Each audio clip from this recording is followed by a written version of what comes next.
Hindi pa rin talaga mawawala sa uso ang mga minimalist cake design. Kaya hello mga ka-Just Cakes! For today's video, samahan nyo ako gawin natin itong dalawang minimalist cake design na order sa akin ng last January 27. Bali, ito yung unang ginawa ko. Order ito sa akin ng aking regular client. Every year sa akin talaga siya na-order. Tapos ang cute din ng mga design na pinapagawa niya sa akin. Kung matatandaan nyo, siya yung nagpagawa sa akin ng top forward cake na super cute na talagang isa sa mga favorite na cake na nagawa ko. Ito yun mga mi, kung matatandaan nyo. Bali ngayong taon, ang gusto lang nila is minimalist design. Bali ang size ng ating cake is 6x4, moist chocolate cake with choco mousse filling.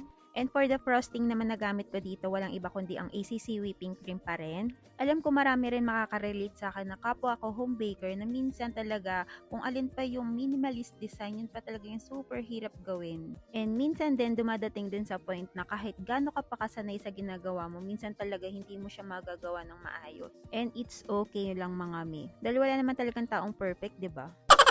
Ang dami sinabi, tapos na pala yung ating cake. Yung next na gagawin natin mga mi, pang anniversary cake naman to. Hindi ko na napakita sa inyo kung paano ko siya pakinisin kasi talaga nag-struggle ako dito sa pagpapakinis nitong cake na to. And kung mapapansin nyo, wala akong clips noon paano ko gawin or mag-drawing sa cakes. Kasi napapansin ko, pag nagbi-video ako ng pagdodrawing ko sa cakes, parang hindi ako satisfied. Kumbaga parang natitense ako kasi feeling ko talaga may nanonood sa akin. And hindi ako makakonsentrate, parang ganun.